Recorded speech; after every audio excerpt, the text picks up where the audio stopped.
Binatikos ni Commodore J. Tariela ng Philippine Coast Guard o PCG ang tinawag niyang walang hiya at bastos na mga pahayag na inilabas ng Embahada ng China sa Maynila laban sa mga lokal na mga opisyal.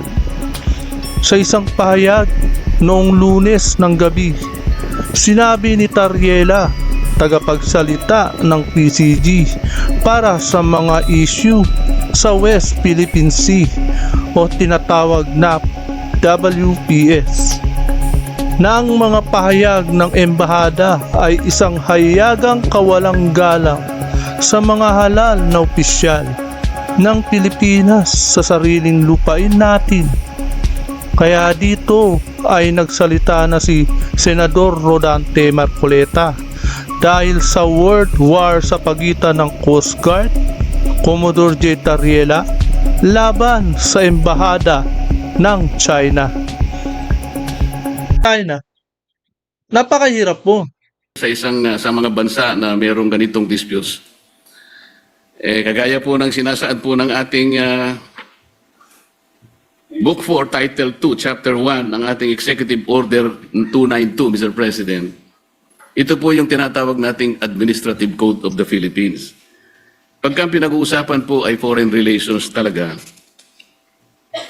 ay ang Department of Foreign Affairs ang dapat po sana ang opisyal na magpapaliwanag o magko-convey ng ganong klaseng pagpapaliwanag o anumang gustong i-convey sa ating mga karatig bansa. Diba? DFA dapat. Ibig sabihin, napakalaking sampal sa gobyerno natin ang ginawa ni Tariela. Hindi niya trabaho eh. Diba? Ang trabaho talaga niyan ay yung DFA. Siya yung spokesperson. Ang spokesperson dapat abogado pa. Ginoong Pangulo, masasabi po ba natin na si Ginoong Tariela ay nakikipag-coordinate sa bawat Di ba? salitang bibitawan niya sa publiko, lalong-lalo na yung sinasabi niya na kailangan i-informahan Lalo na makakarating po sa ibang bansa. ng public. Kiniklear po niya kaya ito sa Department of Foreign Affairs, gayong ito ang official organ ng ating pamahalaan. Para sa ganun ay maiwasan po natin ang lalo pang pagkakamali.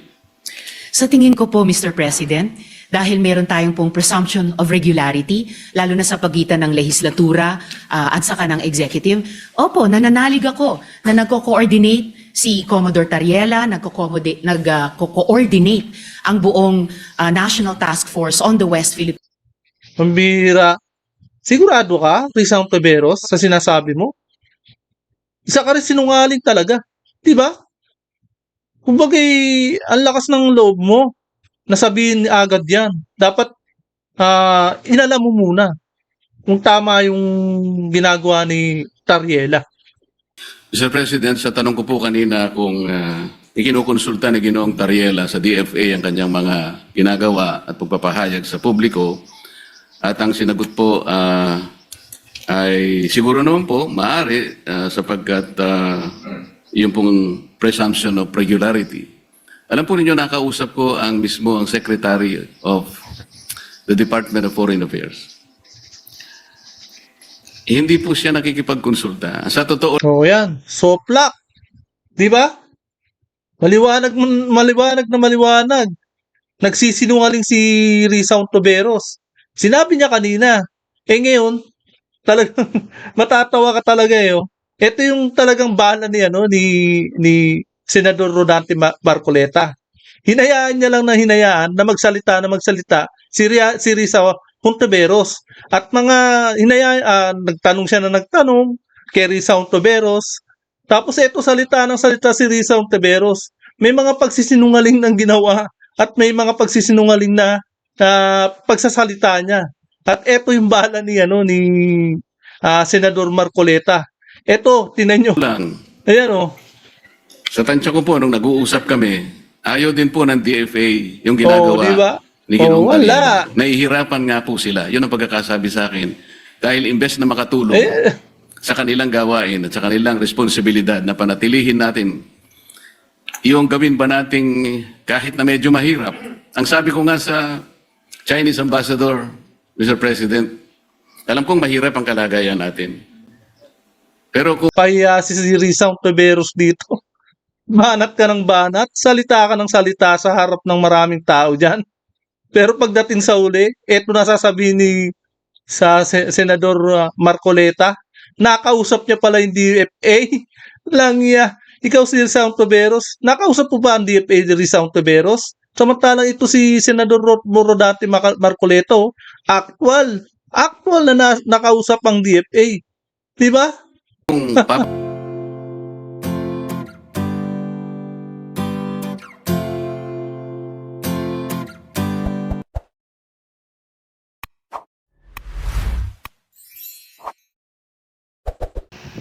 Ayun, alam nyo mga kababayan at mga kapads press, dito sa video ito kung paano masuplak ni Senador Rodante Marcoleta ang mga paniniwala ni Risa Ontiveros na bara-bara na para bang gustong makipagbanggaan sa malaking bansa na tinatugiran nating giant na China.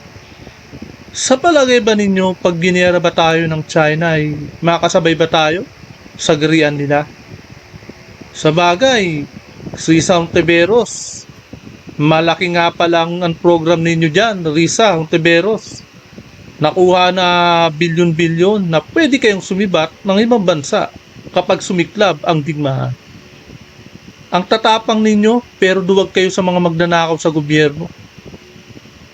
Mabuti sana kung yung nakulimbat na pera ng mga magnanakaw sa AFP or PNP Modernization napunta, o ibinili sana sa malalakas na sandata. E di may sabihin makakaasta pa tayo, may panama pa tayo. Dapat katulad tayo ng South Korea na lahat ng mga kuleyo ay nagte-training ng ROTC at sandatahang lakas. Hindi yung puro TikTok ang inaatupag. Eh di sana ay may panama tayo sa gera, di ba? Kaya nga sabi ni Tatay Digong hindi natin kaya ang China. Saka na lang daw tayo kumasa pag malakas na tayo sa sundalo at malakas na sa mga sandata. Di ba? At sana may sarili tayong paggawa ng nuklear na pangbala natin sa mga kalaban. Itong si Tariela Commodore, nag-aangas-angasan na naman. Na napaka-sensitibo ang mga banat niya sa China. Well, delikado po, Mr. Tariela. Kaya yan po, no? Bago ang lahat, ay welcome po muna sa aking channel. At ito, at muling nagbabalik ang inyong lingkod, Pads Press TV. Kaya ito po, no? Panoorin po natin ang video na balitaktakan ni Senador Marcoleta at ni Senador Risa Ontiveros. pwede po bang nakapagtanong ng mga ilang katanungan lamang, Your Honor, para po sa ikababatid pa ng ilang mga bagay-bagay patungkol po sa inyong privilege speech. Gladly po, Mr. President, sa Ginoo mula sa Pampanga at Tarlac. Salamat po. Nung nakaraang linggo po, Mr. President, ako po ay inimbitahan ng bagong ambassador ng China doon po sa kanilang embassy na parang residente rin dito sa Makati. Ako naman po ay nagpaunlak sapagkat ipinadala po nila yung invitation sa akin. Isa po sa napag-usapan namin, Mr. President, ay kung paano po natin talaga magawa ng paraan na mawala po yung pag-iiringan. Kaya minsan, eto no, ang tanong muna natin, bakit si Senador Marcoleta ang naimbitahan? Bakit hindi sila Senador Risa Ontiveros, sila Kiko Pangilinan, Bam Aquino, or Erwin Tulfo? Bakit hindi sila naimbitahan?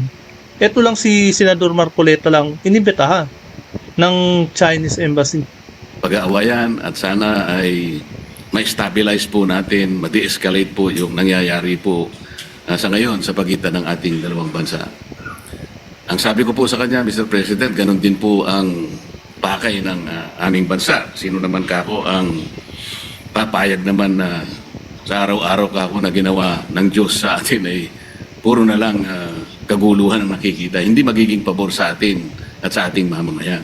Tama. Ang sabi po niya sa akin, Mr. President, na ito po ay gusto ko rin ibahagi sa ating Honorable Risa Ontiveros, Senator Ontiveros, ay yung kanilang kagustuhan talaga maisantabi natin. Yung dispute ngayon.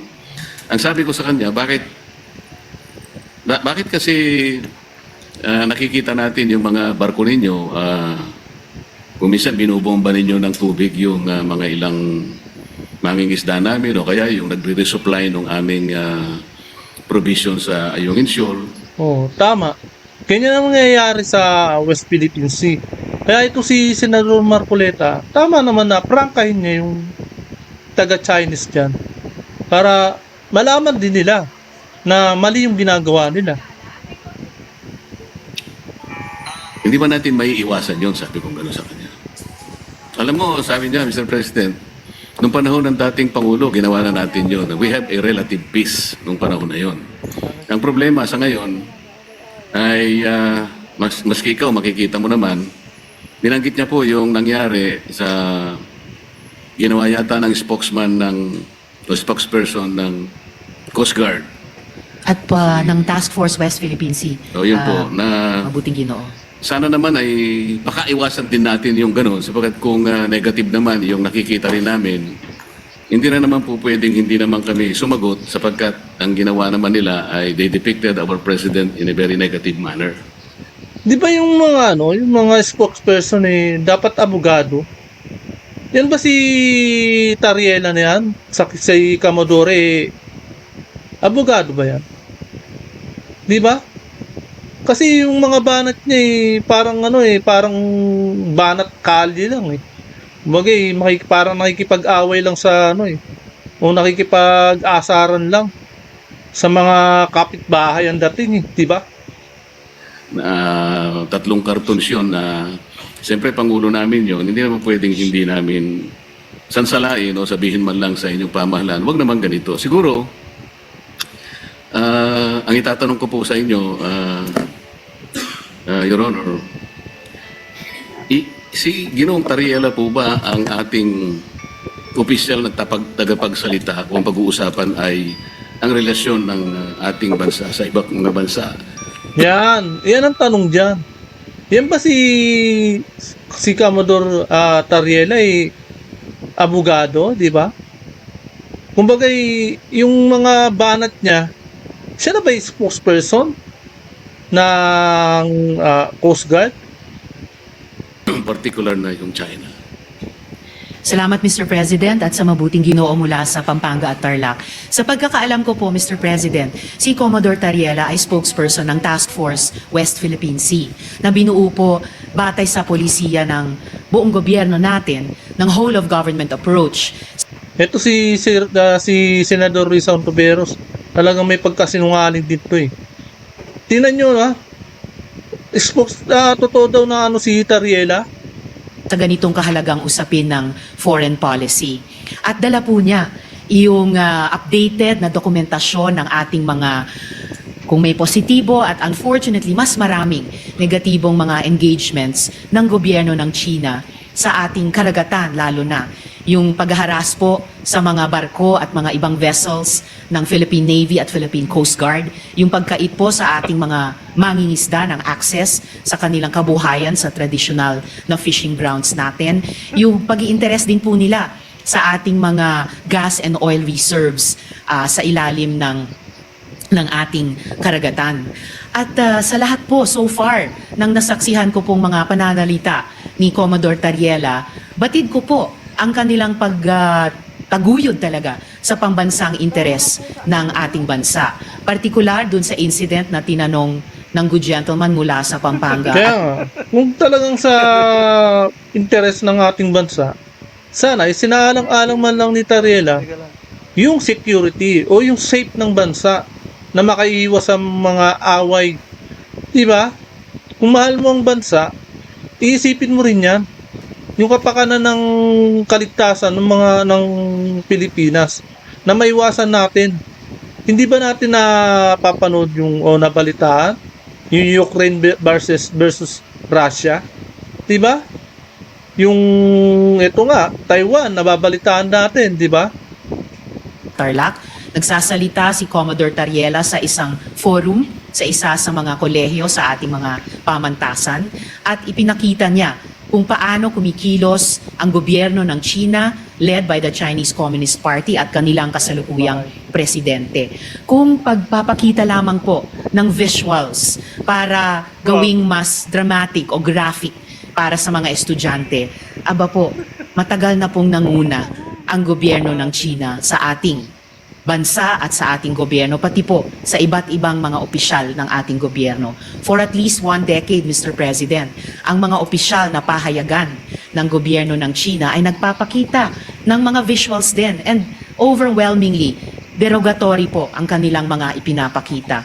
Nilalarawan ang presidente ng Pilipinas bilang isang megaphone lamang ng ibang bansa, dinodrawing na parang marionettes lang ang ating bansa at ating mga Navy at Coast Guard vessels ng interes ng iba pang dayuhang bansa. Wala pong ipinapakitang respeto at tahasang pambabastos sa ating gobyerno.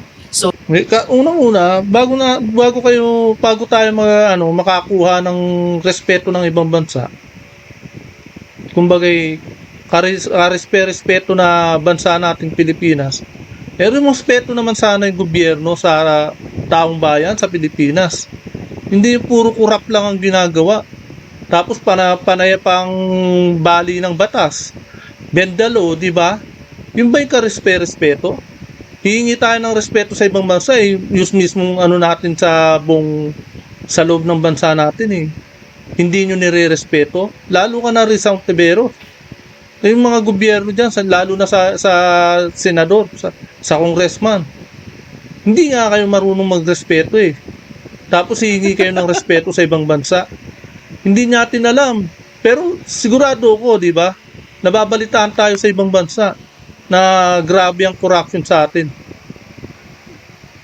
dun sa idinaing ni Ambassador sa good gentleman mula sa Pampanga at Tarlac, di hamak na mas maraming dapat iwasto sa kanilang pakikitungo sa atin, hindi lamang sa karagatan dun sa maraming insidenteng nabanggit na, kundi pati sa paglalarawan, literally and figuratively, sa ating gobyerno at ating bansa kapag nagsusumikap tayong magtahak ng isang independent at interdependent foreign policy, Mr. President. Salamat po sa inyong kasagutan, Mr. President. Alam ko po na si J. Tariela ay siyang tagapanguna ng Transparency Initiative sa ilalim po ng National Security Council ng ating bansa. Ang Transparency Initiative po, Mr. President, ay yung tinatawag na assertive transparency or measured transparency. Ano po ba ang pagkakaintindi ninyo sa assertive transparency or measured transparency, Mr. President? Sa pagkaintindi ko po, Mr. President, ang assertive transparency ay ibig sabihin, isa sa publiko, lahat ng mga importanteng engagement sa pagitan ng ating bansa at iba pang mga bansa, lalo na sa loob ng ating teritoryo. At particular dito, sa ating dynamic sa gobyerno ng China, ibig sabihin ay hindi magiging mahiyain ang ating gobyerno upang sabihin kapag nga may ganyang mga insidente tulad ng nagbunga ng pagkaputol ng daliri ng isang uniformed personnel natin, yung Ganun naman pala eh. Si Tariela pala, siya na pala yung mga tagapagbigay ng informasyon tungkol sa mga report na yan na nangyayari, di ba? Pero bakit lumalabas na spokesperson siya? O talagang nagsasalita siya na sariling biyahe niya lang. Kumbaga wala siyang hindi niya yung kumbaga nilalapit sa ibang agency para humingi ng advice kung tama ba yung sasabihin niya o hindi. Bara-bara kasi. Pansamantalang pagbulag at pagdinig sa ating mga personnel dahil gumagamit ng high frequency radar o mga laser lights at pati po yung gaya ng nabanggit na rin ng good gentleman mula sa Tarlac at Pampanga, yung pagkait na makaresupply tayo ng maayos sa ating mga personnel sa mga lugar sa loob ng ating karagatan at teritoryo, na hindi tayo o hindi ang gobyerno magiging mahiyain sabihin ito sa ating publiko at pati sa regional at international community bilang mga bagay na lubos na ikinababahala at naiiwasto ng ating gobyerno, whether ang lehislatura o ang executive, Mr. President. Ang inyo pong binanggit, Mr. President, ay napapaloob dun sa definition ng assertive transparency. Yan nga yun. Ngunit kung inyo pong isasaalang-alang, Mr. President, yung assertive transparency, ito po yung merong strategic objective na sa bawat balita na ating isa sa publiko o ipapaalam sa ating mga kababayan, ay kinakailangan meron tayong kaparaanan para sa ganun ay matiyak natin na ang ating paglalahad o pagbibigay ng impormasyon sa publiko ay hindi magiging cause ng panic o kaya ay maaring ma-misinterpret ng publiko. Ibig sabihin, meron pong kaakibat na responsibilidad na maiwasan natin ang hindi pagkakaunawaan. Kasi pag nagkaroon po ng misinterpretation, lalo pong lalala ang isang maliit na problema. Yung ginagawa ni Tariela, di ba? Kumbaga, maliit na problema lang, pinalaki niya pa. Yun ang nangyayari po sa atin ngayon, Mr. President, papalaki ng papalaki. Oo. Siguro kung pakakaiwasan pa natin yung mga bagay-bagay, lalong-lalo na sa pagsasalita ni spokesperson Tariela. Yun. O, di ba? Yan, napunto ano, kumbaga, na tumbok mo, Senador Marcoleta. Yung mga trabaho niya, hindi niya trabaho yung spokesperson sa makatuwid. Sa madaling salita, hindi niya trabaho yung spokesperson na yan. Dahil siya ang tagapaghatid ng information kung ano yung mga balita, kung ano yung nangyayari dyan sa West Philippine Sea, kung ano nangyayari sa mga kasama niya. Pero yung pagiging spokesperson, hindi pala trabaho niya yan. Hindi niya trabaho eh. Yan sinasabi ni Senador Marcoleta, bara ka ng bara, hindi mo pala trabaho yan. Imbes na po siguro papaliit ang ating problema, baka lalong lumalaki. May kasabihan po kasi tayo, Mr. President, na ang pagkakamali ay hindi may tutuwid ng isa pang pagkakamali. Maaring sabihin natin, may mali ang China. Ngunit, kung halimbawa sa kanyang paghahayag ng mga bagay-bagay na maaring malaman ng publiko tungkol sa mga inaakala nating pagkakamali o ginagawa nilang mali sa West Philippine Sea, siguro yun ay ipaalam natin sa paraan na hindi tayo makakagawa siguro ng lalo pang mas malaking pagkakamali na katulad po ng ginawa niya. Kailangan po bang gumamit pa siya ng mga cartoon caricatures para ipakita niya ang Pangulo ng China sa isang negative at isang nakakahiyang mga pamamaraan? Di ba may sayad din pala eh. Kumbaga hindi naman talaga katungkulan niya eh. Hindi niya trabaho yan eh. May ano rin, may something din. Yung mga pinaggagawa niya. Alam po ninyo, Mr. President, dito sa ating tinatawag na West Philippine Sea na kinukuwenta nga nila yan, ito ay halos equivalent ng ating exclusive economic zone. Mas marami pa pong features ang Vietnam na okupado kaysa sa China. Meron din pong features na nasa loob ng ating West Philippine Sea na ngayon ay sinakop o occupied ng Malaysia. Tinanong nga ako ng Chinese ambassador, sana man lang o kaya gusto naming mangyari kung paano nyo pinakikitunguhan naman ang Vietnam sapagkat claimant din naman sila, pare-pareho tayong claimant. Sana hindi naman yung paraan na parang kami masyado naman kaming kontrabida. Yung Malaysia, nandun din naman. Pagpupunta rin naman yung barko ninyo doon, tinataboy din naman kayo. Totoo naman po yun, Mr. President. So, sa ganito pong mga sitwasyon, kaya ko po naitanong kanina, Mr. President, kung si Ginong Tariela ang pinaka-spokesperson ng ating bansa, kung pinag-uusapan ay foreign relations. Diba? Kasi po, ito po, sa sarili po niyang statement, doon sa kanyang panel discussion organized by Strat-based ADR Institute, ganito po yung sinasabi nila, Mr. President. Not every event in the West Philippine Sea is openly released to the public. The info must first go through the Information Working Group. Ito po ay kinabibilangan ng mga sumusunod, Mr. President. DND, AFP, DFA, DOJ, National Security Council, at saka yung PCG, yung Philippine Coast Guard. Ito po yung National Task Force sa West Philippine Sea. Kapag ka po yung IWG, ito po yung, ay na-process na po yung information at nagkaroon ng desisyon na i-release, tsaka lamang po i-release. Ibig sabihin po nito, talagang pinakaiingatan din natin na kahit paano ay makagawa tayo ng diplomatic kings or whatever. Ganun po dapat sana. Ang ibig sabihin talaga, humingi muna siya ng advice sa DFA, sa mga ibang agency na related dyan sa ginagawa niya. Ang nagpakaingat sana sila. Oo, Lalo-lalo dapat na nga po nagpakaingat ay meron na nga tayong problema. Karaniwan po kasi Napaka-sensitive din kasi niyan. Kung magbibitaw ka ng salita at lumalabas pa, inaasar mo pa yung China, napakahirap po. sa mga bansa na merong ganitong disputes. Kagaya po ng sinasaad po ng ating Book 4, Title 2, Chapter 1 ng ating Executive Order 292, Mr. President. Ito po yung tinatawag nating Administrative Code of the Philippines. Pagka pinag-uusapan po ay foreign relations talaga, ay ang Department of Foreign Affairs ang dapat po sana ang opisyal na magpapaliwanag o magko-convey ng ganong klaseng pagpapaliwanag o anumang gustong i-convey sa ating mga karatig bansa. Oh. Di ba? DFA dapat.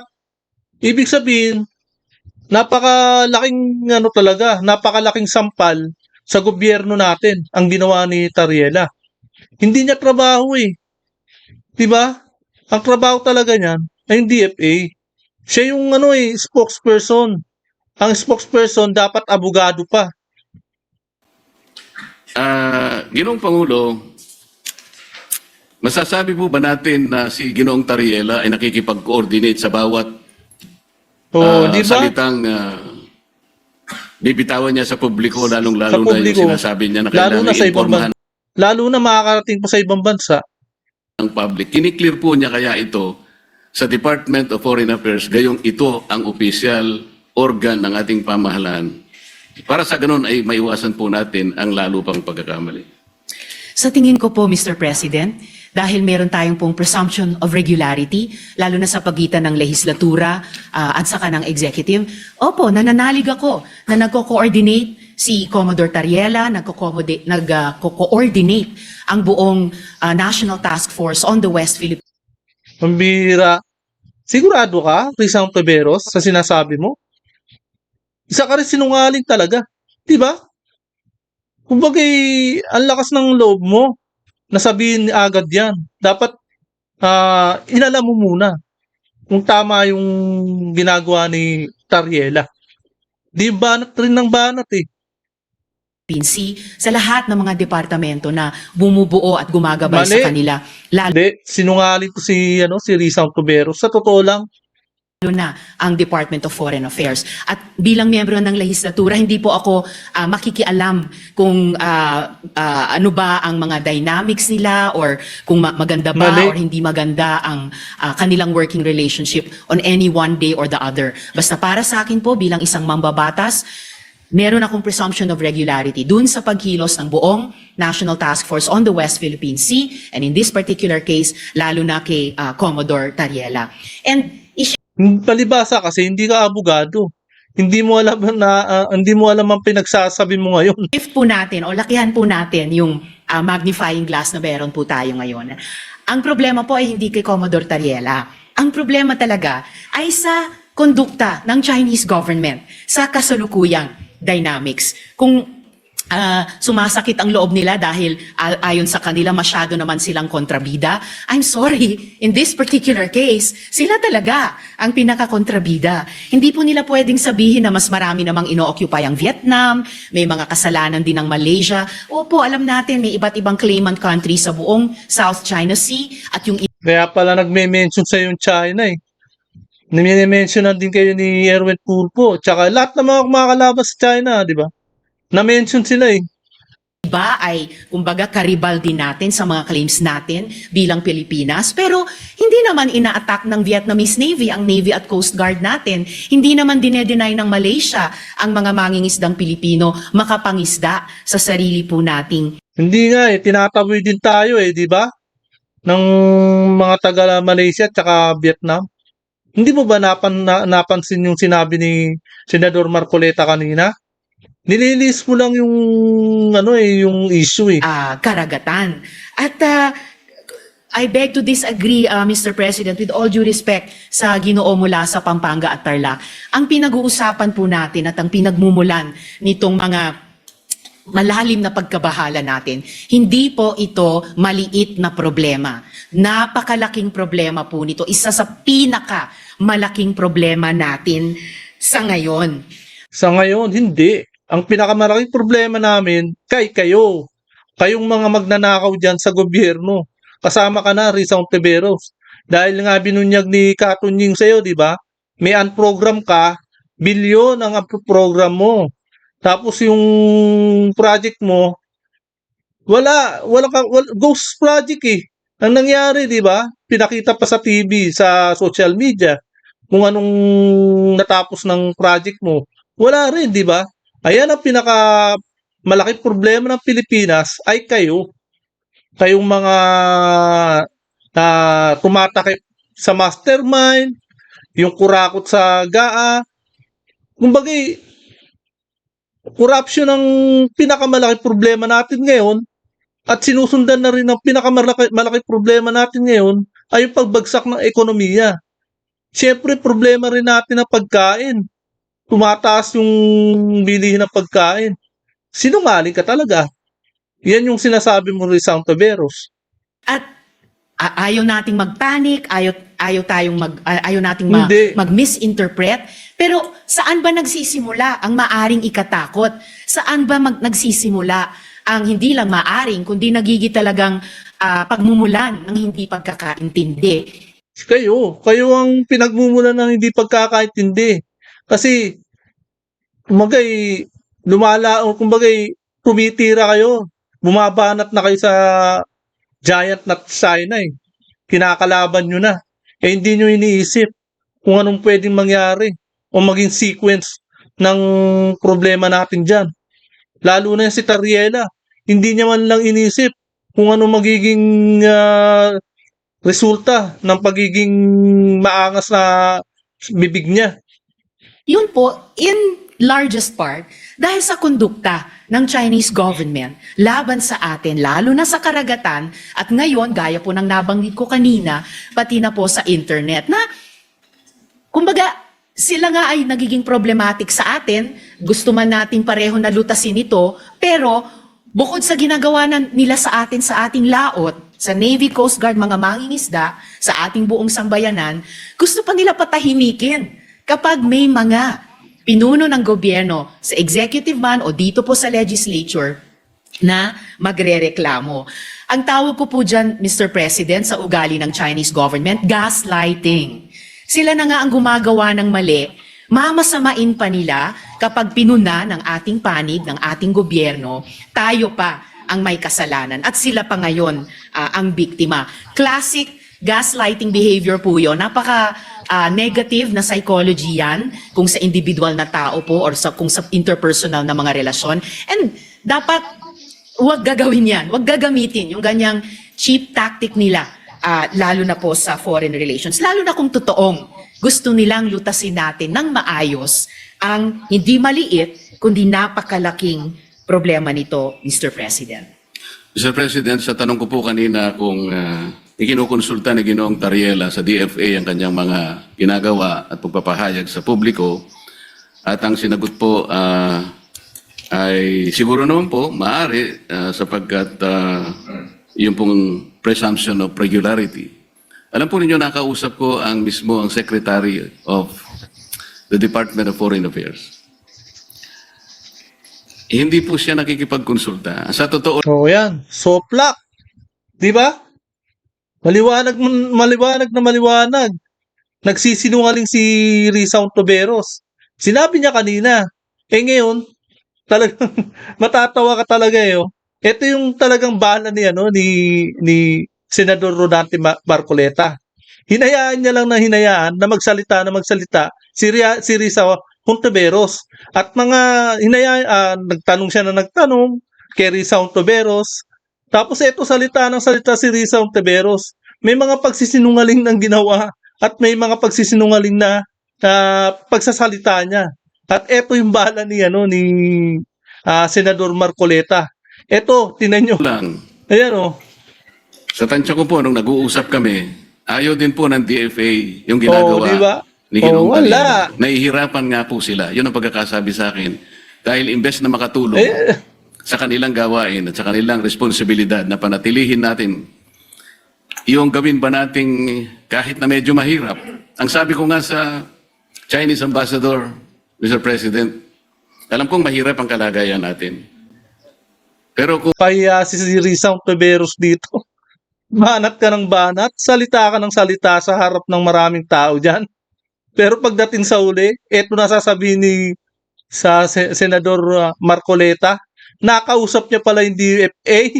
Langya. Ikaw si Risa Ontiveros, nakausap po ba ang DFA ni Risa Ontiveros? Samantalang ito si Senador Rodante Marcoleta, actual na nakausap ang DFA.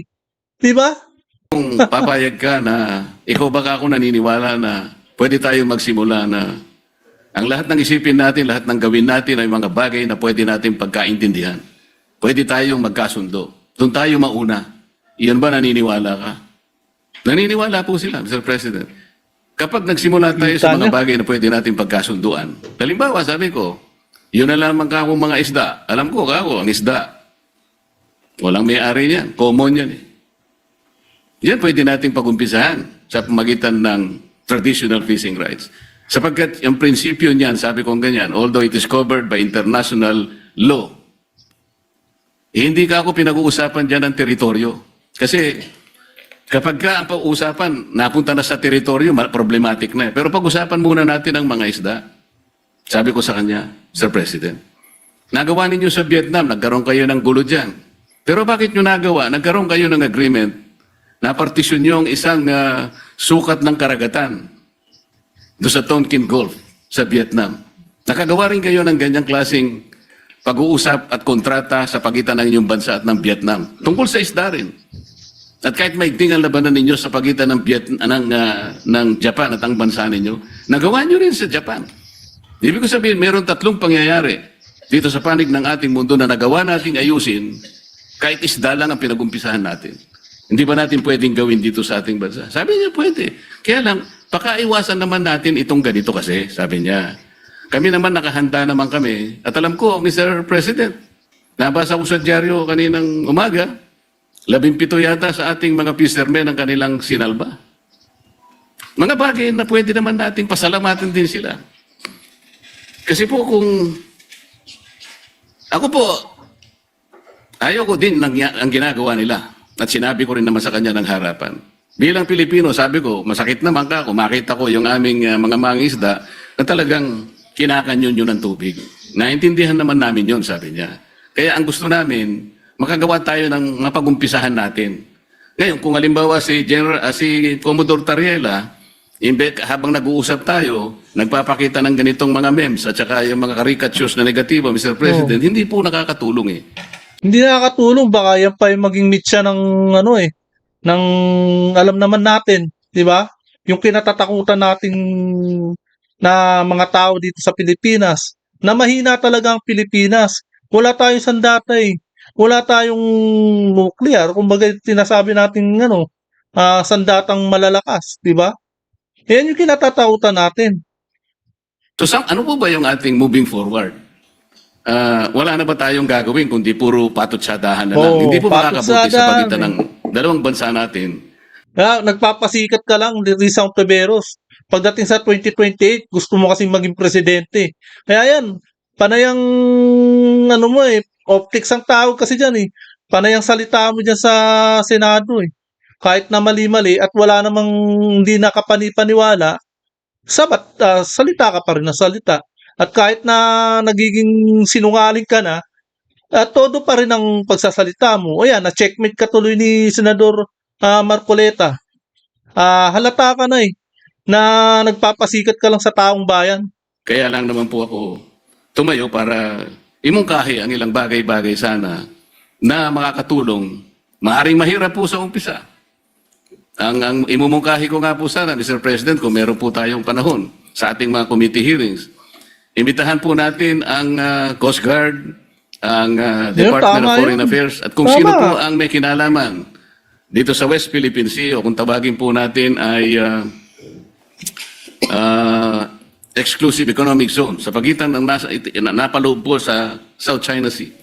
Para po yung komplikasyon po dito na napakarami, kasi yung batas po natin at yung ating administrative issuance na nangyari sa mga nakarang araw at yung mga ginawa nating batas kamakailan lang, hindi ko nagkakamali 2024, hindi po consistent talaga Lilitaw po meron tayong mga bansa, meron po tayong mga features na inoccupy natin. Labas po sa ating exclusive economic zone. Ipakikita po natin yun. Kasi kung wala tayong masusing pag-aaral, nababanggit ko nga po kung minsan, Mr. President, hanggang ngayon, wala po talagang malinaw na coordinates kung ano ba talaga ang pinaka-area ng ating West Philippine Sea o exclusive economic zone. Siguro magsimula po tayo doon kasi yung iba, misinformation na po yung lumalabas Napaka-komplikado po nito kung pag-uusapan po natin Katulad ng ginagawa nito ni Rita Riela. Banat ng banat, misinformation ang dating. Di ba? yung mga features na yan at kung ang magiging centerpiece po ng ating foreign policy, pag-awayin na lang natin ang mga bato sa South China Sea. Palagay ko po nalilihis po tayo. May malaki po sigurong mga dapat pag-usapan at napakalaki ng China, napakamayaman ng ekonomiya ng bansa na pwede po natin sigurong maging siguro kakampi sa mga darating pong mga panahon kung maisasantabi po natin ang mga sigalot na namamayani sa ating bansa. Maraming salamat po, Mr. President. Maraming salamat po sa ating Senator Risa sa pagkakataong binigay po sa inyong lingkod. Salamat po. Salamat po, Mr. President, at sa mabuting Ginoo mula sa Ayan, hanggang dito na lamang po. Nakakaasar lang pakinggan po si Rizal Taveros. Kumbaga salita siya ng salita. Puro naman kasinungalingan. Yun. Pagdating sa bandang uli, na-checkmate siya ni Senador Marcoleta. Sa malamang at sa malamang gusto lang nitong magpabida-bida para lang sa kanyang pansariling interes, para sa kanyang karir na pagka-presidente. Tatakbo kasing presidente ito sa 2028. Kaya hanggang dito na lamang po. At kung hindi ka pa nakakapag-subscribe, please subscribe my channel para lagi kang updated sa bawat upload ko. Kaya ito po napakinggan po natin ang buong video at napakinggan po natin si Senador Marcoleta. Kaya po hanggang dito na lamang po.